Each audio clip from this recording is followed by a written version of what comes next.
เลยแกะเลยนี่อันนี้ก็เพิ่มเนาะมีแต่นับเบิ่งว่าครบตามเพิ่น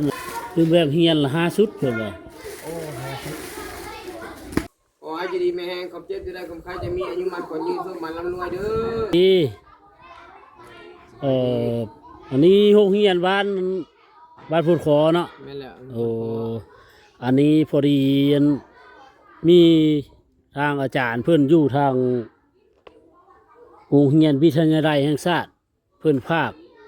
ภาคสอมาให้น้องนักเรียนที่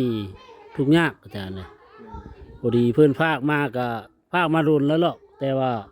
พอดีทึกท้ายเรียนก็เลยบ่ได้เอามามอบก็เลยลมกับเพิ่นว่าเอาเป็นต้นปี2025ว่ะก็เลยมื้อนี้ก็มีโอกาสได้มาแล้วพี่น้องเลยนี่ก็เอาใส่รถจักรมาโอ้ยจักปุกจักงอมเพราะว่าฝนตกก็ว่าของใส่ก็ยังบ่ทันเลยแกะเบิ่งเลยก็มีอะไรก็มาแกะเบิ่งพร้อมกันเนาะอาจารย์เนาะไปมีแต่แกะเอาเลยฮะแกะเอามัดละเอียดเลยงามเลยเนาะ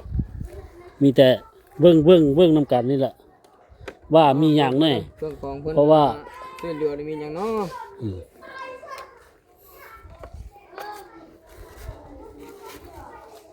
มัดคักมัดแน่แล้วนี่มันเต้นได้ซะทางเด้มัดประจันเฮียเนาะไอ้นี่ได้เอาเสื้อกันฝนตุ้มอีก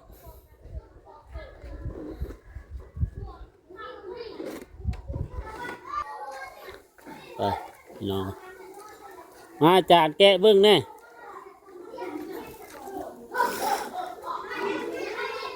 ว่าตามเพิ่นนั้นถ่ายช่วงในเบิ้งก็มีซอขาวซี่กับ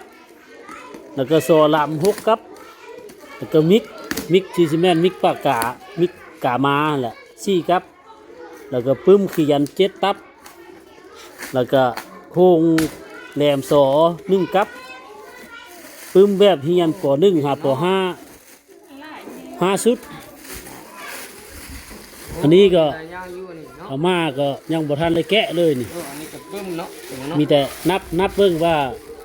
ครบตามเพิ่นนั้นบ่เพราะว่าเพิ่นภาคมาเฮากับปะไว้นั่นนี้เลยนี่ได้ตามนี่แหละค่ะแม่นเบิ่งก็ข้าวสิครับเอามาเพิ่นเอามาเลยให้เราเบิ่งเลยเพิ่นอัดคลิปนี้ตามนี้เลยพี่น้องเฮาสิกวดเบิ่งละเอียด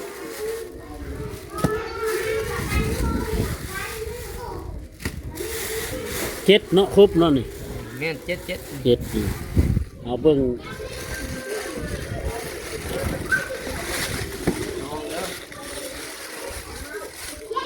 ตอนนี้น้องนักเรียนเพิ่นกำลังเรียนหนังสืออยู่มีอันเดียบซอเนาะแม่นอันนี้อันโรงแรมซอยังเกือบทุกคนอยู่แล้วอันนี้ก็มีอยู่ซอดำมันซอดำจะกับจัดมิกอีกมีซี่มิกซี่ชื่อบ่มีมันยังนี่คิดน่าจะแม่นซอขาวซอขาวเนาะซอขาวซี่ครับมิกกามาซี่ครับคือแบบเฮียนอีกคือแบบเฮียนละ5ชุดเพิ่นว่าโอ้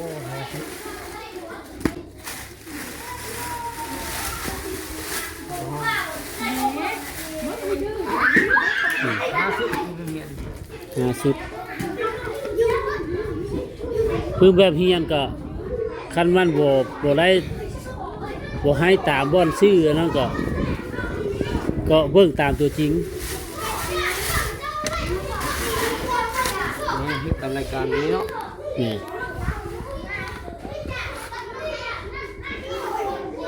เอาก็เครื่องเพิ่นภาคมาก็ฮอดน้องๆเพิ่นแล้วน้องก็มีแต่ภาคอาจารย์ขอบใจเพื่อนเนี่ยก็มาขอบใจเลยอันทีมงานที่ช่วยเหลือเนาะมีเครื่องจำนวนนึงนำมามอบให้โรงเรียนบนเกาะ ขึ้นกลับอยู่เขตใหญ่เมืองหลวงเนาะ โดย ฉะนั้นขอขอบใจนำทีมงานมาส่งเครื่องช่วยเหลือแล้วก็ขอขอบใจนำที่ทีมงานที่ฝากเครื่องมาเนาะ